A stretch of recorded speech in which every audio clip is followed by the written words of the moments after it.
So without any further delay, Lucie Sauvé, I'll qui present va our nous dear présenter colleague, Lucie Sauvé, sa conférence sur l'éducation relative presenting her conference on environmental education and eco-citizenship, a necessary eco-social transformation at the heart of the global crisis. comme professeur Lucie à Sauvé l'Université du Québec, is a professor at the didactics department at chercheur University of émérite Quebec in Montreal. en éducation et formation relative à l'environnement She et à la citoyenneté, Centre-R. is one of the leaders at the Research Center on Environment and Eco-Citizenship, Centre-R, and is a member of the Institute of Environmental Sciences at UQAM. She also directs the international journal related to education and environment, Regard, Recherche, Réflexion, Depuis 2011, and elle works coordonne la as a member politique of the committee scientifique sur la for the short master's diploma related to education in environmental education at UQAM. She's been involved as a member of the advisory committee for the UNESCO chair and has collaborated on several research projects with the chair. Finally, the DCMÉT UNESCO chair is a part of the Research Center of Education related to the environment and eco-citizenship that is directed by Professor Sauvé. I would add a message for anybody who thinks that one person can't change the world. I would say you're wrong. On her own, this researcher and activist has influenced the lives of thousands of students and multiple generations of new environmentalists. And now she continues to contribute to changing the world for the better. Without any further delay, here is Professor Sauvé. Thank you so much, Julie.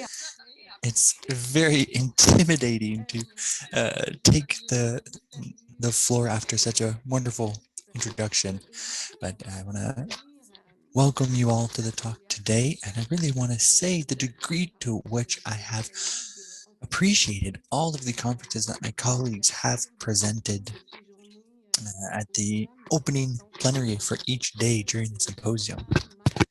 Presentation by Paul, Gina, Michael, and you'll see that what I'm presenting here today converges with what has been presented to date. We share the same sphere of thought, and I think effectively we're singing the same song, but each in our own way. So building off of what they've already said, I'm not going to start singing, don't worry. But I will add a few elements of analysis, of reflection, of pedagogical options that can help us contribute to the necessary transformation, eco-social transformation that is required. I'll start by sharing my slides. The title of my presentation.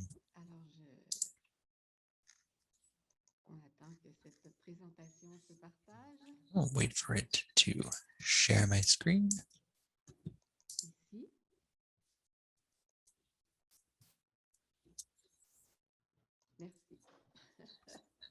Thank you. It works? Yes, it's up. It's looking good. It's gonna go well. Ça va bien aller. Thank you. So, today I'm going to talk about environmental education and eco-citizenship. So, I'll begin by trying to situate this essential dimension that education occupies and the role of this form of education in the world. Then I'll move on to look at specific dimensions of this field of action in education, and focus a little bit on the critical and political dimensions of this educational project. During the opening conference on Monday morning, Paul presented a very effective overview of the situation, especially the ecological social situation, the eco-social situation, which is dramatically affected by climate change, loss of biodiversity, and the impacts on human populations, which we are beginning to see more and more frequently in unfortunately tragic ways. Among other issues, the deterioration of ecosystems, the destruction of habitats leads to the migration of pathogens to human populations. And through this pandemic, we are becoming quite dramatically aware of the importance of environmental health. The health of ecosystems is intrinsically linked with human health. The pandemic is really an outcome of how we treat the living world.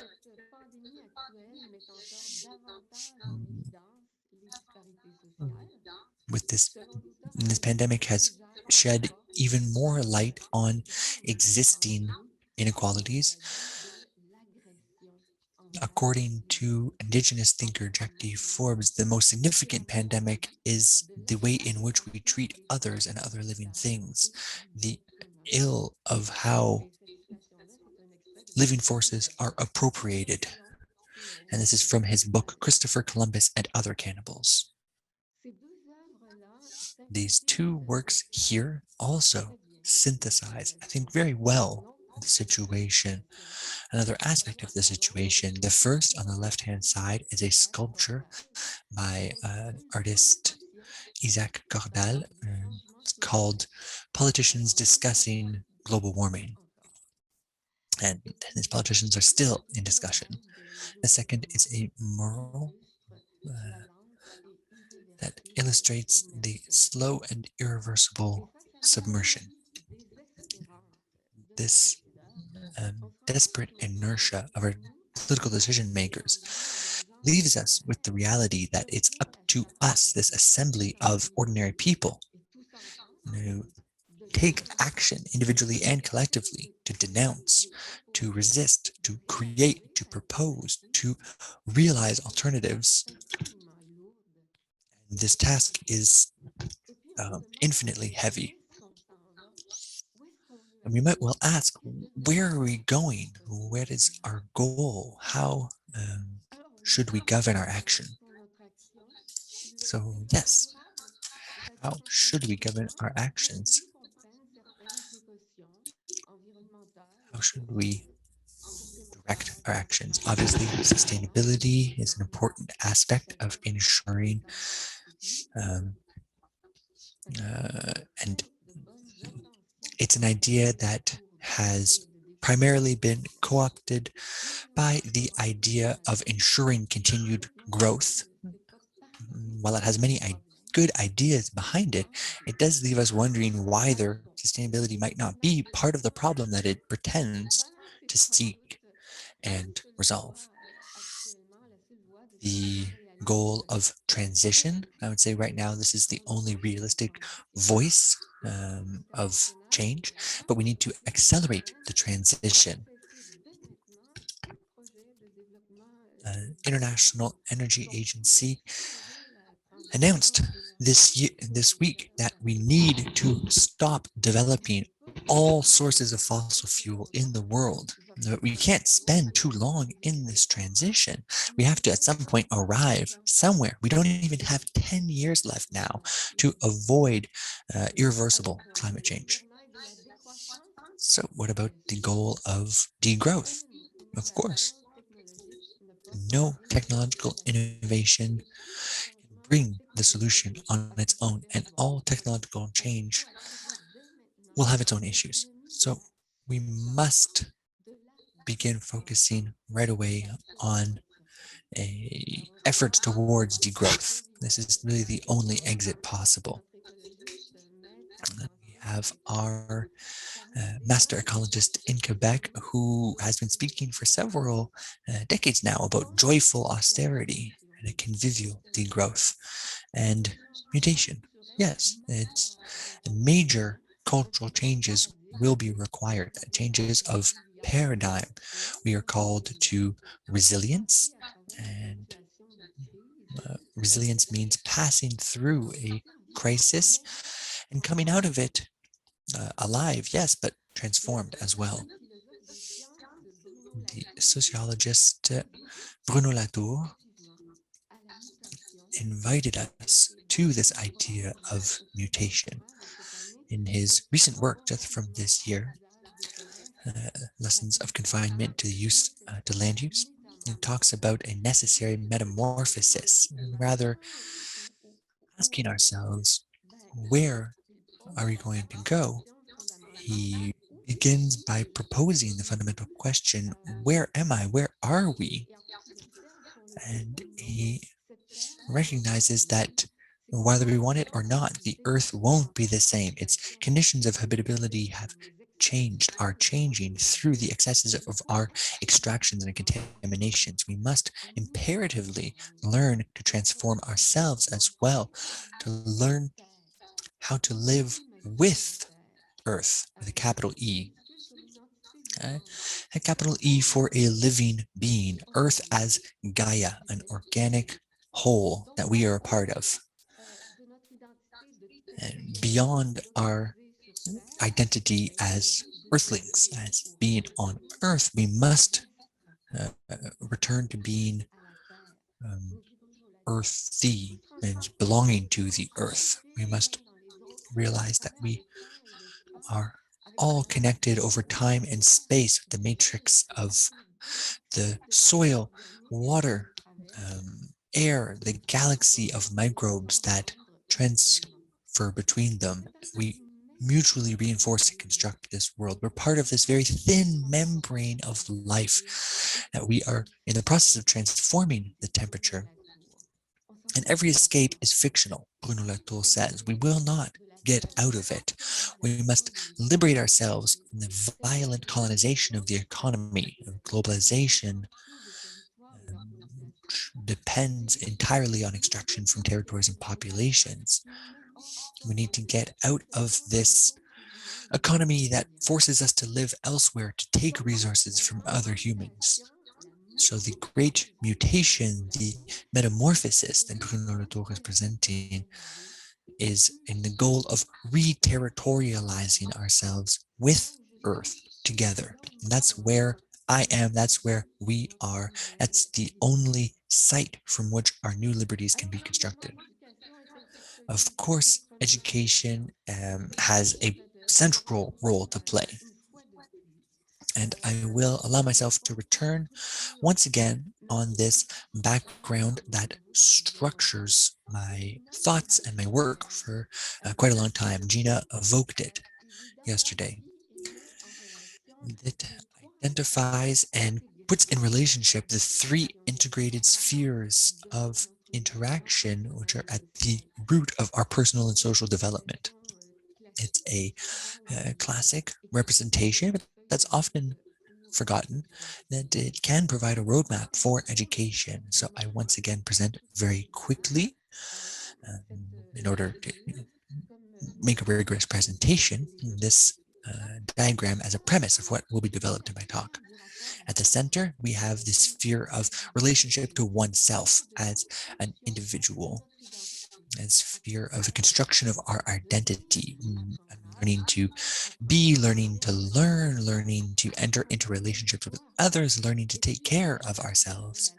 And then there's the sphere of relationship to human alterity, which is tightly linked to the first. It's Albert Jacquard who told us that it's because you told me you that I can say I. No, it's the sphere of relationships to other humans where we find issues of peace, interculturality, equity, justice, solidarity, and all of the dimensions of education associated with those realities. We learn to take care of others. And then there is the sphere of relationship to Oïkos, this shared home between all of us, humans, and all forms of life. And we find in this sphere, we find ecological education, learning to situate oneself as in a human niche as part of a living world, and to fill that niche humbly, adequately, and preferably joyfully. There also economic education, teaching ourselves the limits that we need to live in around the sharing of resources. There's also ecosophic education, learning to give a sense to our rootedness in the world, and an eco-political education that refers to the development of an eco-citizenship. And we're going to come back to this point. So this third sphere of interaction is related to the other two. The education is about around a relationship to the environment as a matrix of life we must learn to care for. This third sphere corresponds to a fundamental pole of interaction in personal and social development, without which education is truncated, and it provides us beings who are not fully realized. All of these spheres are tightly interlinked together, and the goal of separating them is to understand educational goals in each of them, but never for the purpose of isolating them. We must avoid the division of different forms of education,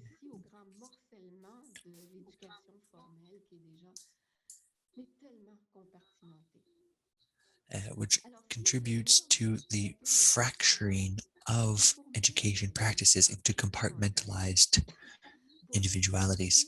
And the goal is to better link these spheres together.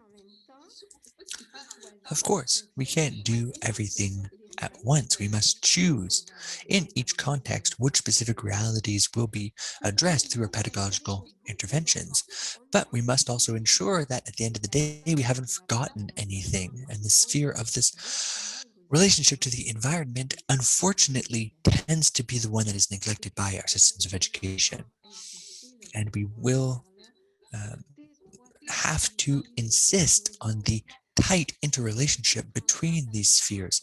They are linked transversely through the axis of relationship to knowledge. They're also cross-cut by relationship to ethics and to power, and we will return to these points as well. So we can superpose this structure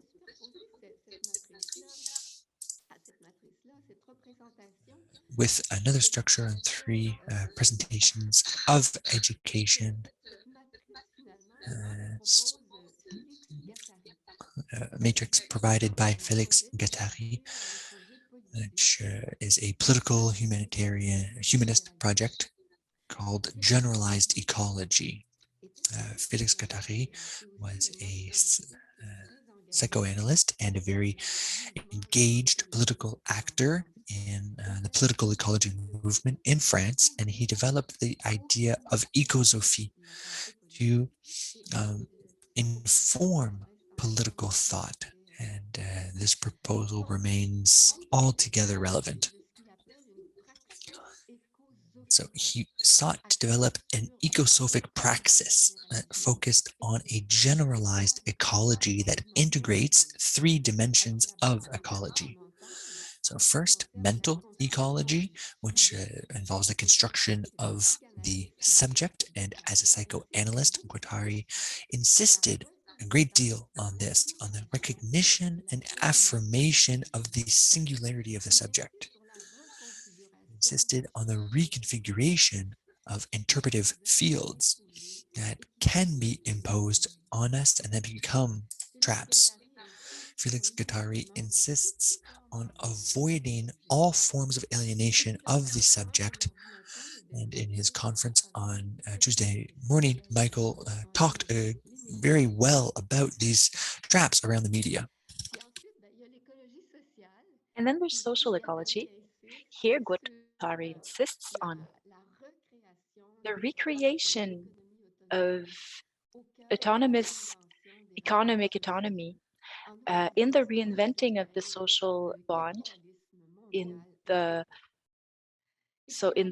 overcoming of what he calls global integrated capitalism. And then he also thinks about nature's ecology, the reconstruction of our bond to nature, which would teach us to humbly insert ourselves into the world, all the while acknowledging the dynamics of the living without trying to dominate it. And then we also have social ecology, where Guattari insists on the recreation of autonomic, on the recreation of spaces of economic spaces, autonomous spaces of economy, where he can suggest ways to overcome capitalism. So we have spoken about three types of ecology: social, natural, and political environment, ecology.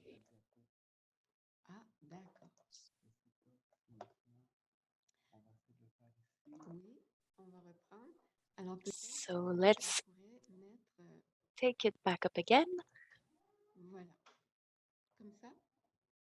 Is this better? Yeah, we can see perfectly that way. Okay, great. So we have mental, social, and natural ecology. And then we can overlap to this model of three types of ecological ecology, which is founding the nature of our relations. And then we can go into psychoecology with Boris Cyrulnik, who is a psychoanalyst as well, just like Guattari. And he elaborates an ecologic perspective on human development. He thinks that we are at the heart of a wedding of sorts. Thank you for this glass of water, Gina. We are in this intertwining of 1,000 different factors who are interacting and constantly creating some kind of an illusion. And to observe these factors that are shaping us both psychologically and physically, he is suggesting frameworks functioning in three pillars. So the first is the microsystem that he associates to proximity, the skin, the body, and the biological life of the body on Earth. And this shell that we are wearing modifies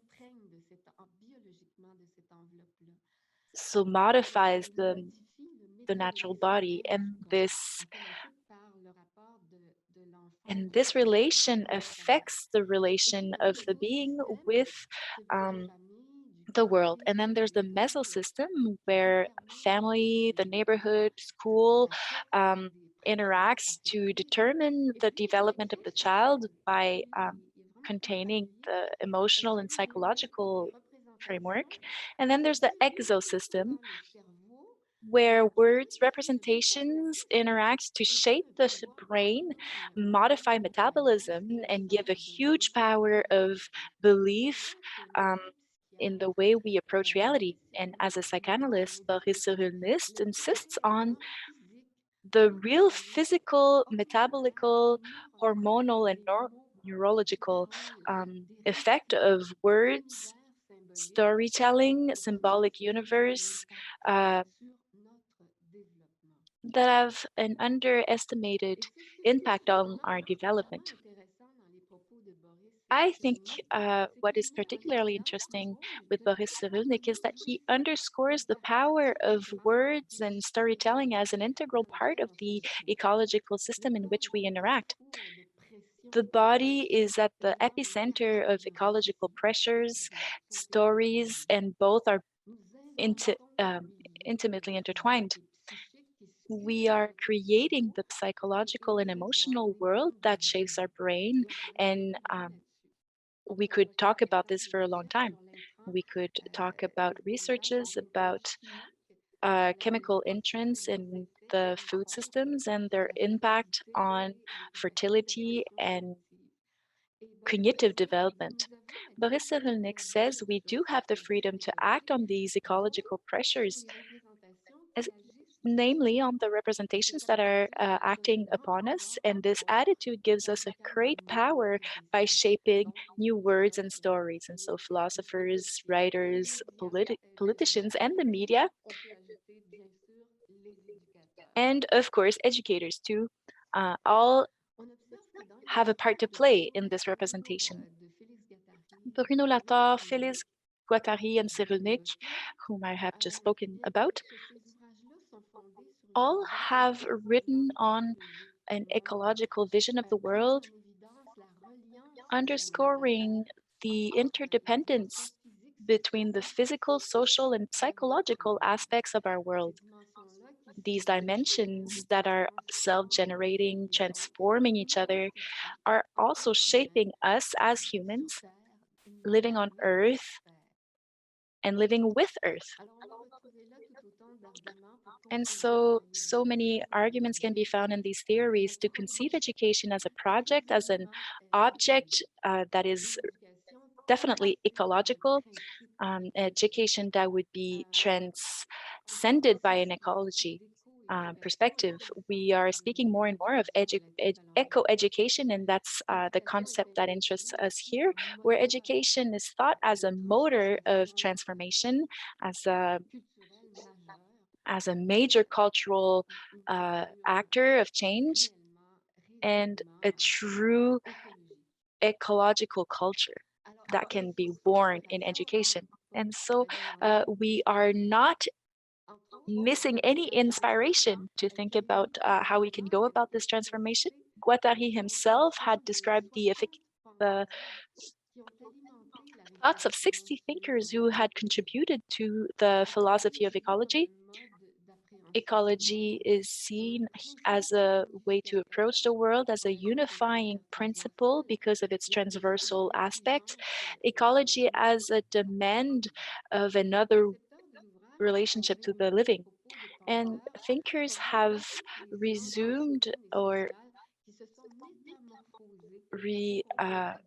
so thinkers have compiled all the philosophies around these themes, around the domains of arts, culture, the law, science, ecology, and all the types of natural sciences that can interact in this research. And these thinkers are spreading through their work the field of what they call ecological humanities, which is a result of skill sharing, knowledge sharing, and transdisciplinary sciences. And so in ecological thought, three main questions impose themselves. So how do we know the living? How can we live with the living? And on which principles should we organize ourselves? And I think those three questions can also spur a lot of really interesting questions in the world of education. It would be nice to consider education as the field of ecology, humanities, ecological humanities, and all our thoughts and reflections this week um, are in accordance to this. So after having brushed a broad portrait of ecological transition in which education would play a huge role, let us now talk a bit more precisely about some aspects of this education transformation in exploring the diverse dimensions of education in relation to the living world.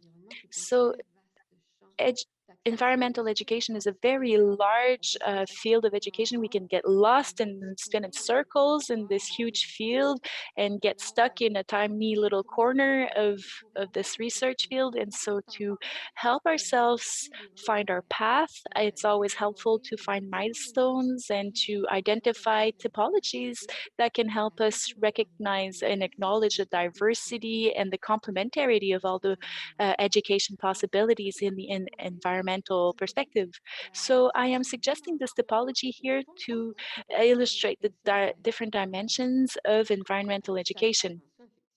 Every dimension is corresponding to particularly precise functions. So the epistemology function, which is constructing the ecological knowledge, and the ontogenical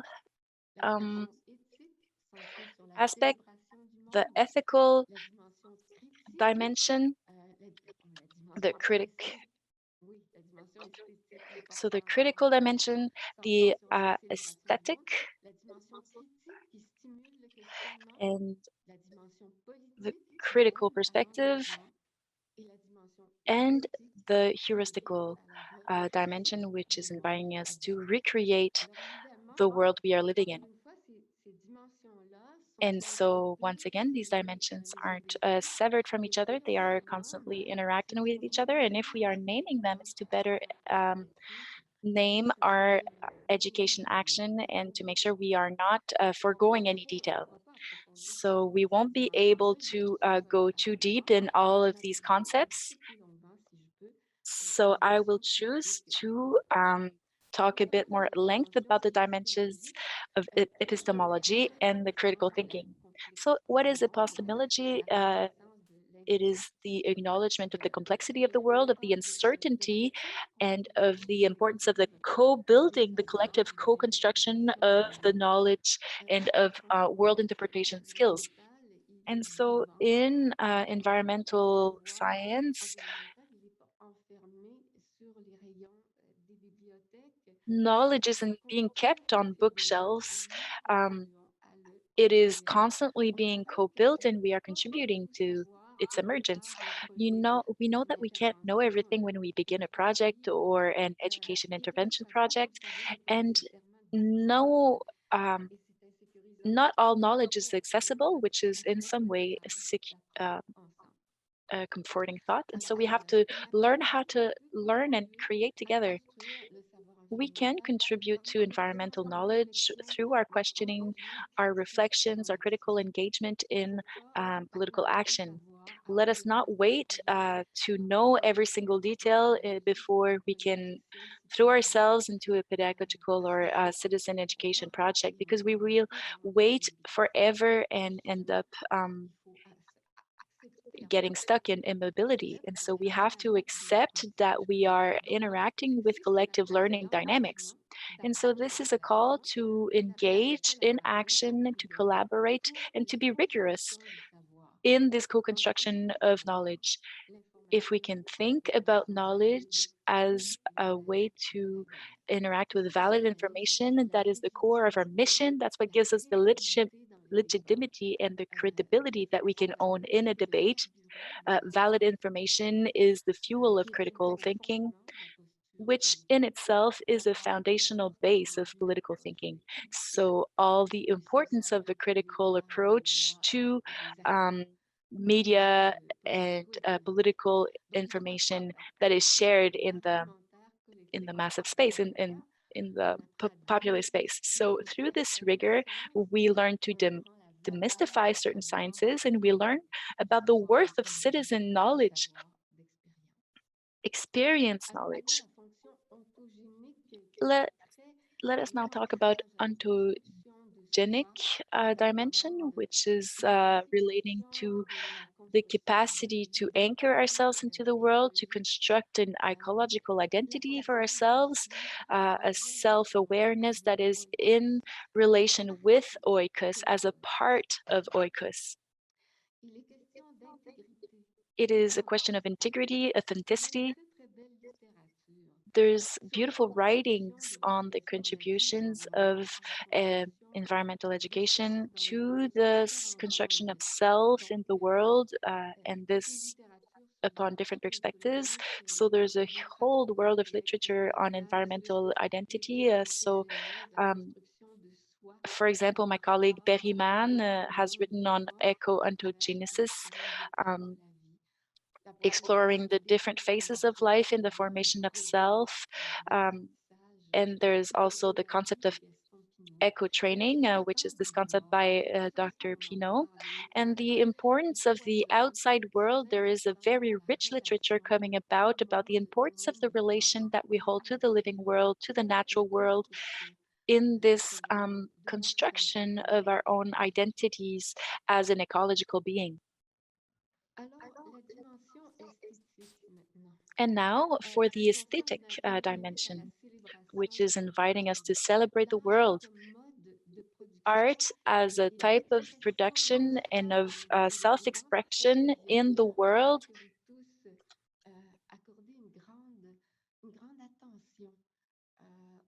And I know that everybody here gives a lot of importance to all the types of artistic and political expressions that art can bring. And so please go ahead and take a look at this. So please go ahead and take a look at this publication, which is the 14th issue, exploring art and environment in an education perspective.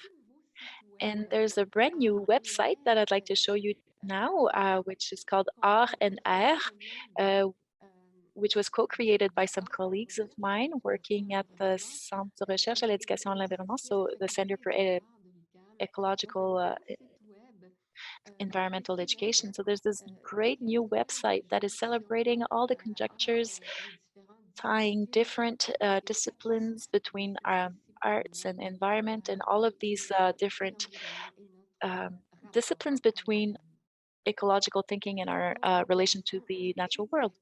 And now for the ethical dimension. When we talk about environmental education, we sometimes don't really know what we mean. We can feel as though it means teaching environmental principles, which brings about the question of, can we teach environmental values, and is this possible as a society to transmit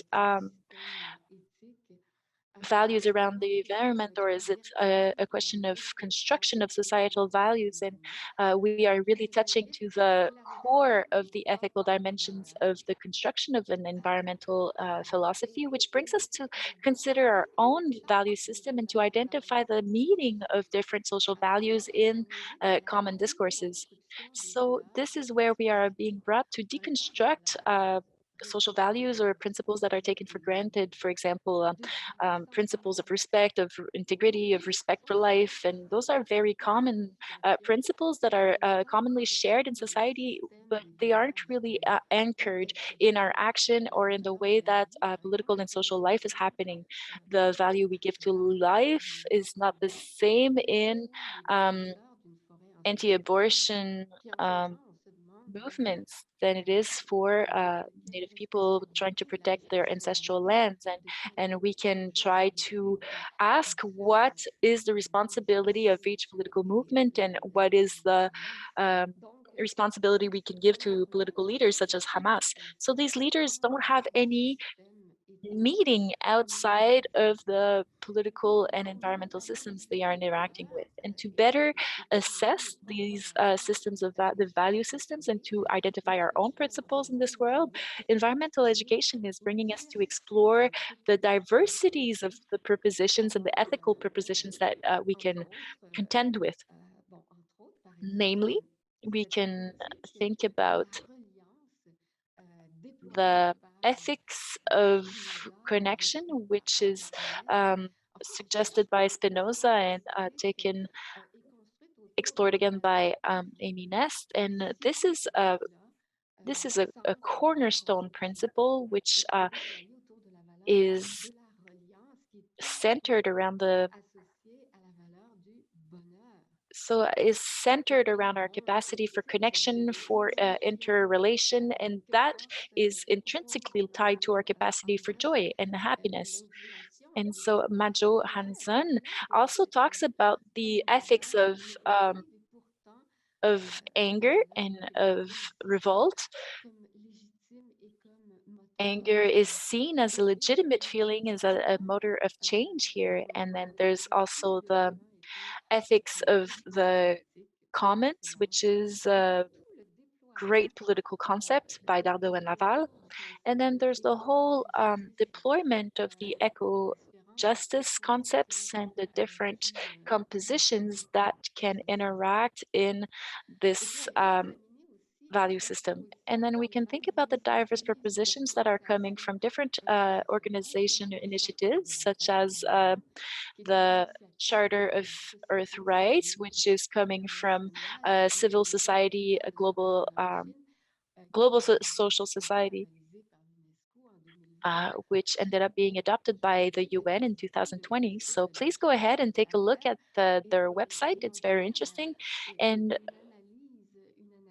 draw your own analyses of the principles and the value systems that are represented by this charter of the rights of Earth, namely this beautiful right for tenderness and this human injunction that we'd like to see in our acknowledgement of the tenderness and the care that we should give Earth. And then there's the Assembly of Human Inhabitants, which was coming from Latin America, Europe, and a small team from Quebec, which is upholding the charter for inhabitants of the earth, inspired by work of Ricardo Petrelli, which is right now actually working on deploying and on carrying a manifesto addressed to world organizations.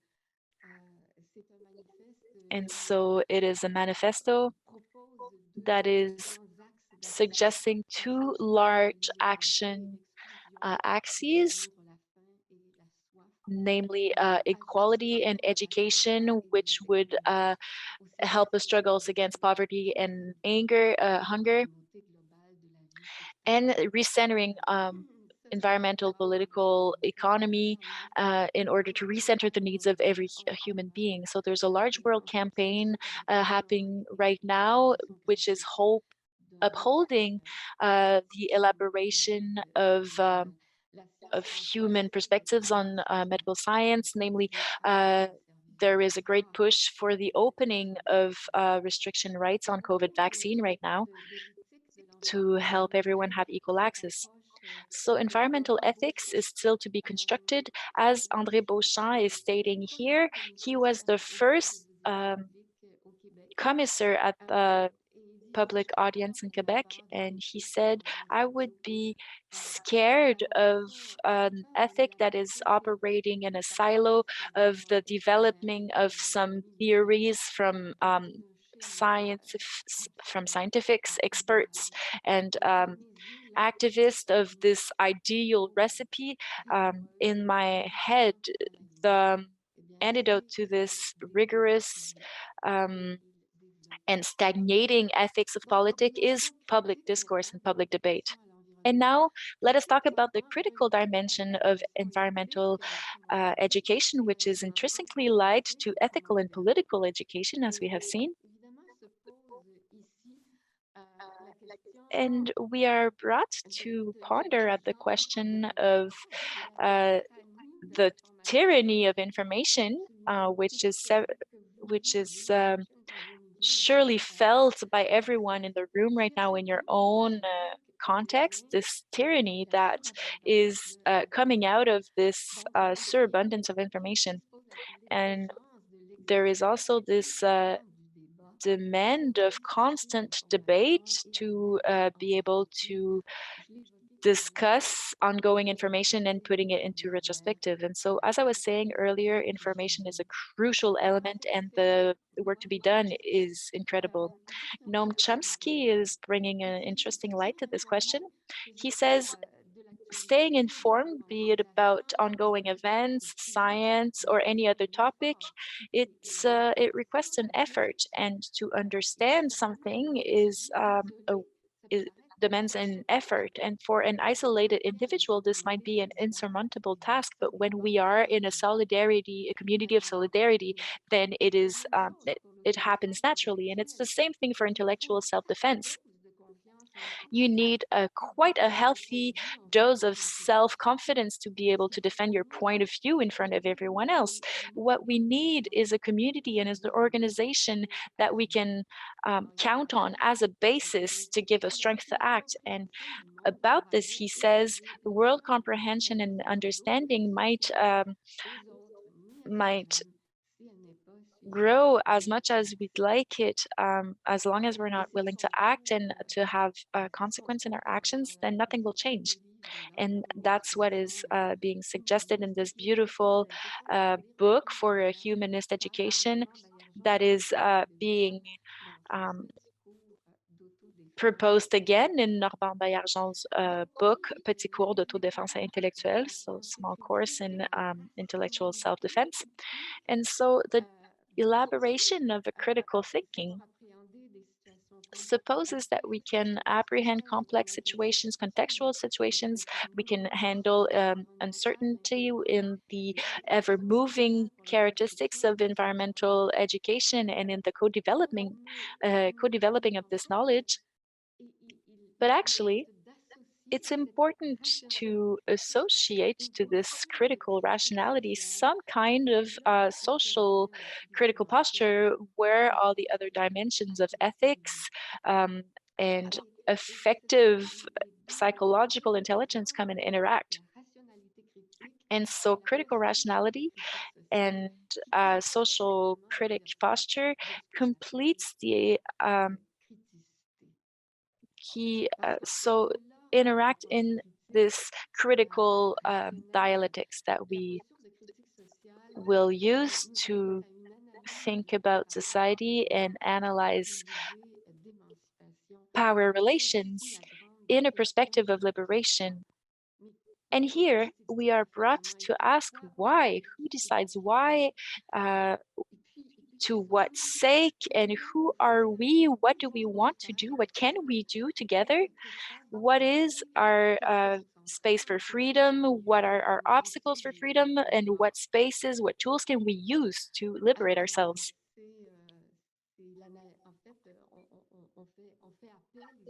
And so here in education, we are calling to the whole fields of critical pedagogies.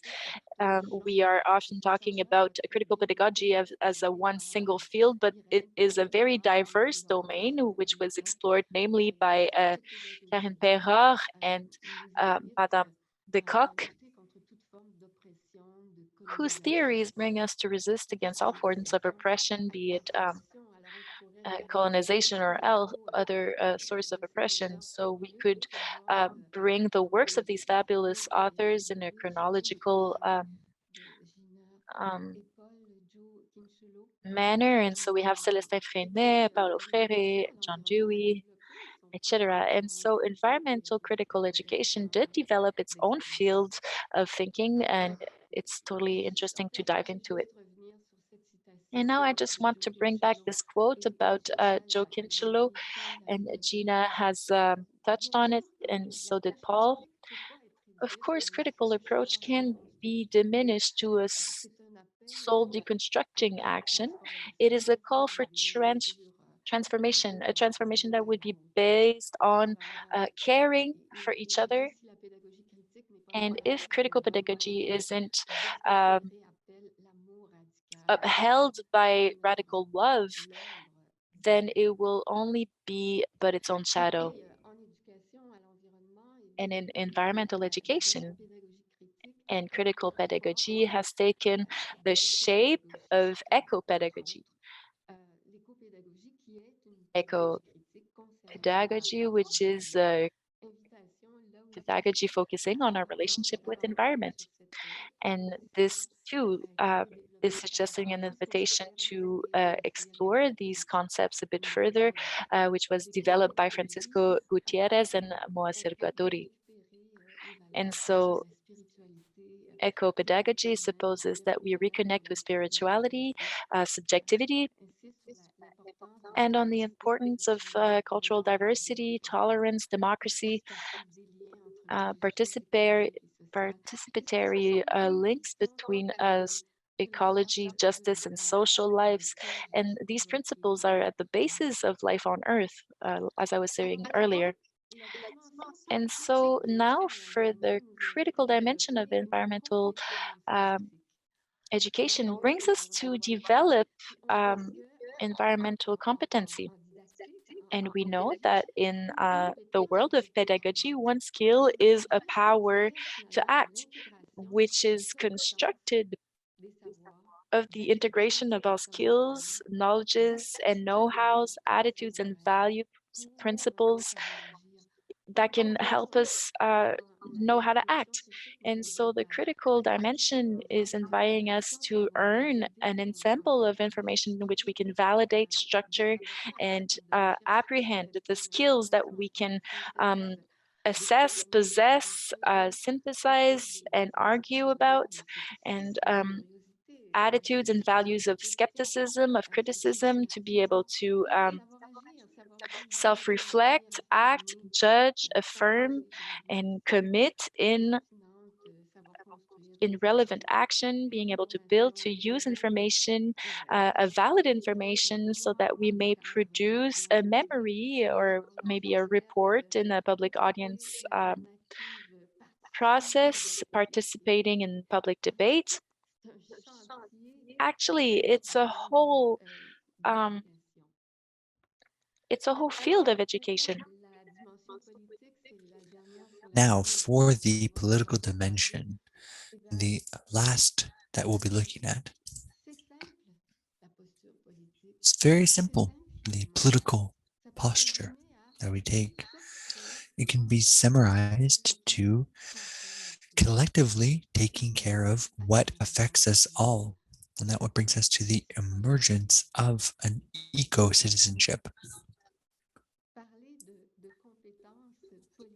When we speak about political skills when it comes to the environment, and it calls to a commitment toward collective well-being in each of our environments.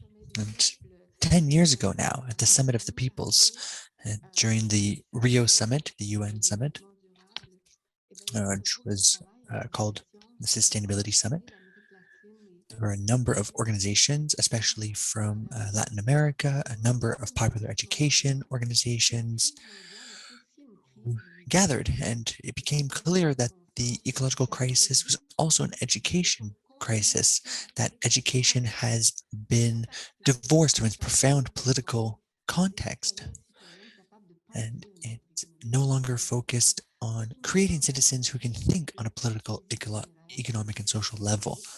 And it called on us to develop new pedagogies based on the needs of populations, based on their ecosystems, their cultures, where they are rooted. So it was 10 years ago. We can ask ourselves, have things moved much since then? From the side of formal education,